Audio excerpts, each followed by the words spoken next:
let's talk about Night School. This came out in 1981, and I am watching it in preparation for my 1981 rankings. This was the second time viewing. I watched this about a year ago, and was not that crazy about it. Now, the plot synopsis is this is a whodunit. There's a school for girls only, and you got a professor that's basically sleeping with all the students, and there's some jealousy, and there's a girl who's pregnant, and people getting decapitated one by one, and you don't know if it's like the professor or one of the girls that's sleeping with the professor that's jealous, or maybe it's this weirdo who works at the bar down the street. Or, there's not that many red herrings, but yeah, that's basically the plot synopsis. People are getting their heads cut off, and it's one of these three people. There's not a whole lot of red herrings. This isn't like Happy Birthday to Me, where it's like maybe it's this person or that person or that person. There's only like three people in this movie where they're actually set up as red herrings, which is one of my negatives for the movie. So let's get into it. The mystery of this film, the whole whodunit story. Not that engaging, not interesting to me. I figured out who the killer was before I was even halfway through it. I was like, it's gotta be this person. Because this person, way too obvious. They have like that cliche, like, creep who's like overly creepy, and they just keep pointing the finger. It's like, it's not that person, it's this one. So I predicted who the killer was right away. Almost right away. Not right away, but you know what I mean. Like, before I was even halfway through it, I pretty much knew almost 100% who it was. So yeah, the whole mystery thing just wasn't really, sucking me in it, sucking me into it, not sucking me off, but you know what I mean, like drawing me in. There we go. That's a better way to phrase it. It wasn't drawing me in. It wasn't capturing my attention. I just was like, I think I already got this figured out, and therefore I just kind of was disconnected throughout the second half. Like, I already know what's gonna happen. I know who's killing. I could have been more interested if the kills were cool, but all the kills are cutaways. It's almost like this was made for TV, except there's some nudity, so I guess not. Unless you're allowed to show tits on TV back in the 80s. But you couldn't show gore. There's no gore in this movie, and people are getting their heads chopped off left and right, and you never see any of it happen on screen. It's almost bloodless. You see a couple of aftermath heads lying around, but that's not really gore to me. Gore is seeing the head get decapitated, at least. And it's repetitive. Like, the movie, the story is repetitive, and the kills are repetitive, because everybody's dying the same way with the same blade, and you're not seeing it. I would have preferred if this killer was chopping their heads off in different ways each time. If this person would have just found, a creative way each time. Like, oh, I'll use this to take the head off, like, I'll have the elevator cut off the head, something like that. Like, in Trauma, Dario Argento with Brad Dourif, the way he got decapitated. Like, get creative with these decapitations, but it's the same thing, and we're not seeing it. So it's just blue balls. It's just completely lackluster in the kills. Completely. Like, they're all cut away, and it's annoying as fuck. And repetitive with the kills, repetitive with the story. It's like rinse and repeat throughout. Like, this person died, cop shows up. What's going on here? And then it cuts away from them, and we focus on the main girl, played by Rachel Ward. This was her film debut, I read. And then, someone else dies, and then the cops show up. This is weird still. And then another person dies, and they show up like, what's going on here? And it's just like, again and again and again, the story is just repetitive, and it's not interesting. And then, the acting for the most part is good or decent, but the main lead, this lieutenant guy, like, when he has to, like, act tough, I'm not buying it. It's laughable. Like, the way he grabs a guy's, like, shirt, and he's like, listen, buddy. I couldn't help but laugh. It's like, I'm not buying it. You're not scary to me. You're not intimidating. And then there's, like, times where he's, like, very robotic or, wooden. He gave the worst performance, and he's the lead. You should never give the lead role to a guy who's not that good. And this whole movie, I think I already said, it just feels made for TV. Like, there's no, like, real atmosphere to the film. The score is basic. It's just standard horror movie score. And the guy who did the score for this movie is Brad Fidel, the guy who did Terminator, I think. I recognize that name. So you got a great composer, and this score is very meh. Like, the movie's just average. Like, there's nothing to gain here. There's no good kills, hardly any nudity. Mystery was very predictable who the killer was going to be, and I didn't really care for any characters in the movie because they only focus on like two or three. There's hardly any characters that they focus on, so there's no one that stands out. There's no real entertainment value to the film, no rewatchability. It's just a very blah film. But the things I will give this movie is that it's at least shot well. There are some moments of, some good cinematography work here. This was competently made, well shot. Um, and I like the look of the killer. The killer outfit's very Nightmare Beach, and this is way before that. And it's smart that that person would be wearing that outfit because you don't want to roam town in like a Michael Myers mask. People are gonna be like, what's that guy wearing? It's smart, the outfit. And I like the weapon. I just wish the weapon wasn't used 40 times in the movie. Like, just switch it up, use it differently. But I like the look of it, and and I do like that the killer is just collecting heads. I like a good decapitation in horror movies, but like I already said, in this movie, you don't see any decapitations, and that's the whole shtick. That's this person's MO. They want to keep chopping off heads, and we never get to see any of them. But I like the idea, and I like the reason why. It's unique. The whole reasoning behind the decapitations. And I said the acting was decent from, like, Rachel Ward in here. She was pretty good. You got some nudity in here, and the opening kill is the best scene in the movie. Like, it's silly. It's very silly. Yeah, merry-go-round decapitation. And it's just the wrong tone setter. So final thoughts, this movie was just once again a letdown because it's a slasher with no gore and no real suspense, hardly any tension in the film, no standout characters, hardly any nudity, no gore. We need to see these decapitations on screen, otherwise there's no point in watching this movie because, like I said, all the other things are just not good.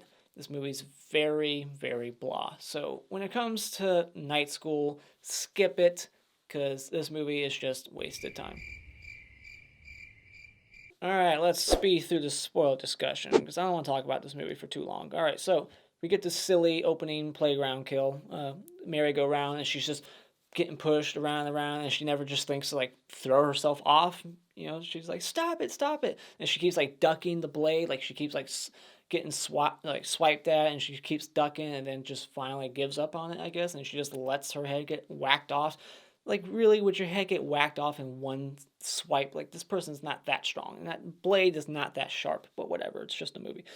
But yeah, these heads are getting chopped off very easily. It's not realistic at all, but when was a slasher movie ever realistic?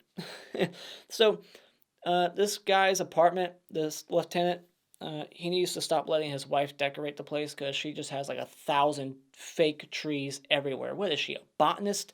She's obsessed with plants. There's just tree. Thousands of fake trees everywhere. It's ridiculous. So ridiculous, I actually wrote it down. Apartment decor, too many trees. All right, get rid of them. And this detective has a Harvard degree. I didn't know cops actually went to Harvard.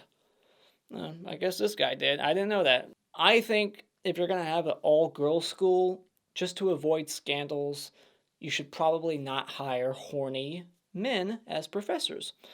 So you can avoid this whole situation. So yeah, you got the typical male professor who's married, cheating on his wife with every single student. And I mean like every single student. He's banging them all.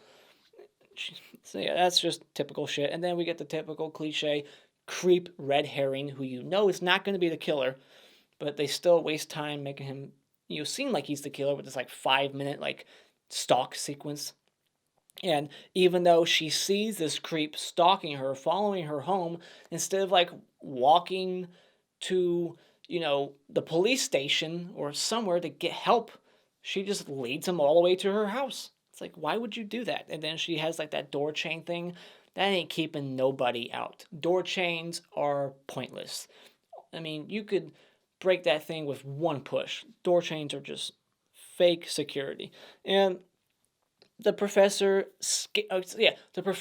sneaks into her house and then walks into the bathroom while she's taking a shower, opens the curtain without saying anything, to let her know that he's in there before opening the shower curtain. It scares the shit out of her. And when she's like, "You scared the shit out of me," he's like, "Oh, I didn't mean to." It's like, if you didn't mean to, you would have said something way before surprising her like Norman Bates, you motherfucker. "No, I didn't mean to." It's like, bull crap. All right, no one does that. All right, so yeah. And then right after that, we get this very bizarre scene. Like, they're like making love in the bathtub while spreading like this blood looking crap all over each other. I don't know what it was. I couldn't really see it. It looked like he had like some kind of fruit in his hand or something. He was like, it was like the Lion King, with the guy like broke open the fruit thing and he like put the thing on like Simba's head. That's what it was, I guess. He had some weird like plant or something in his hand. I couldn't see it. It's a DVD. The quality wasn't that good. But yeah, he was like putting blood or some shit. I don't know what it was, but I'm gonna call it blood, even though I know it's not blood. But it looked like blood. But he's just like wiping all over her body as they're making out and having sex in the shower. Very odd sex scene. All right. So then after that crap, we get the aquarium scene, and this chick is just absolutely helpless. When she's getting killed, she's not screaming like she should. She's getting sliced again and again and again in her arm, and she's not really screaming. And then she just gets decapitated off camera, and I like that her head gets thrown into the aquarium tank with the sea turtles that are like eating her head, that she was just feeding those turtles like 5 minutes ago. So it's like she fed them during her life and after life. So it's like poetic. I don't know. Like, she's feeding them even when she's dead. They're just munching on her skull. All right. So then we find out that Rachel Ward, her character Eleanor, she's pregnant, and by this moment in the movie, that's when the first time I figured out that she was the killer, more than likely. And yeah, she's the killer. Spoiler. We got a female killer in the movie. So then the professor flirts with this waitress right in front of her, and this waitress earlier was talking about how she would bang the professor if she could. And yeah, so that signed her death sentence right there. And she calls her like an airhead or something at one point.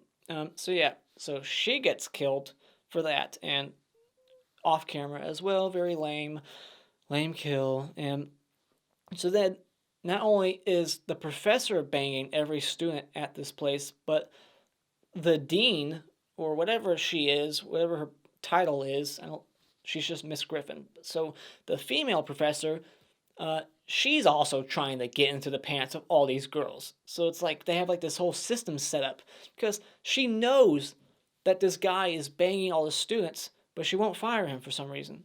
Like, she's in charge, I thought. So it's almost like they got this thing set up where it's like, all right, you fuck them all, you break their hearts, and then I'll console them and see if I can work my way into their pants. Like, they'll be so vulnerable and depressed that maybe they'll let me fuck them too. I don't know. Like, that's her thought process there, because she starts like consoling one of the girls, like, "Oh, that bastard professor, come to my place tonight." Like, literally, that's how the scene plays out. She's consoling her, and she's like, "Come to my place." And then later we cut to them in her bed, and she's like, "You like this? Yeah, isn't this better?" Like, this movie. All right, so, and then yeah, so you got a bunch of perverted t-shirts in the movie, and so yeah, then the waitress is killed, and they fake you out with like this stew. You think the head's gonna be in a stew, but it's actually in the sink. So the professor has the same bike as Rachel's character, or do they both share the same bike? Question. Answer it. Another question. Since when did garbage collectors work at night? That's kind of disrespectful, because those things are loud when they're collecting garbage cans. They're going to wake up everybody. This is Boston. There's a big population of people that are waking up. So is that a real thing? Do garbage collectors collect at night? I thought they were more afternoon or noonish collectors. See, there's not much to talk about, so I'm just here talking about garbage collecting. You see what I mean about this movie? There's not a lot to talk about, so I'm trying to talk about something, and yeah, that's my question I have for you. Garbage collecting. Do they do it at night? So then we get the whole scene with the lesbian professor, and get the creep peeping in on it. I'm not sure how he knew that was going to be happening, or did he just get lucky? He seemed to know ahead of time. That's why he rushed over there, right? So yeah, she gets killed downstairs. I'm not sure why she dies. She's a lesbian. She's not a threat. She's not interested in the professor. Is it because she's worried that she's going to fire the professor? Maybe that's why. I don't know. So yeah, but she chops her head off too, and then she puts her head in the toilet, and then the other girl is another helpless victim, doesn't really fight back at all, just sits there and takes it. She even like goes as far as to like bend her head back, like, here, I'll make it easier for you. Cut my head off. So then we get the reveal and the whole speech, like, here's why I'm doing it, sweetheart. I'm doing it for our baby, and yeah, we're gonna live happily ever after. And so we find out she's very good at taking hits, but does she give head? Yeah, then we get this whole car chase, and the professor like takes the fall for her, almost literally. He falls off his bike and dies. And why? Why would you do that? Because the way he looked when she was giving that whole speech, it looked like he was like, "You're mad, woman." And then cut forward a minute later, he's like taking the fall for her, and she gets away with it because of what he did. Like, she gets to live on being a crazy bitch, and the professor's dead. And the killer gets away, and we get this like final prank by Taj, the other detective in the movie. He's in the back seat of the car wearing the killer getup, scaring the detective just for shits and giggles. It was just a funny way to end the movie. But yeah, the killer gets away. So that's different, I guess. And so yeah, the Hockey Mask Award for Best Character in this movie is Taj, the detective who had a bit of a sense of humor. He was funny to me. The only standout character, and he's not even that much of a standout character. And the Hanky Award for Worst Character in this movie is Miss Griffin, who's trying to seduce her students after they've already been seduced by the professor. Like, she needs to fire that guy. She's a terrible, terrible dean. And the hottest chick in this movie is the main actress, Eleanor, played by Rachel Ward. And the Clapper Award for Best Scene in this movie is the opening kill, because of just how silly it is. A merry-go-round decapitation. And Mr. Hat Award for Best Kill in this movie will go to the fish tank girl, because of what happens after she's dead. The whole turtle eating on her decapitated head. And the Mr. Twig Award for lamest kill in this movie will be the waitress, because of just the way that scene was shot. Just, they reuse shots, and it's like in slow-mo or some shit, and it's off camera like every other kill in the movie. And those are my thoughts on Night School. What did you think about this movie? If you've even seen it, let me know in the comments below. And as always, if you like what you've seen here, you can hit this like button and become a Patreon for as little as $1 a month to request some movie reviews like this, and become a subscriber today just by clicking on my cartoon face in about 5 seconds. And until next time, auf Wiedersehen.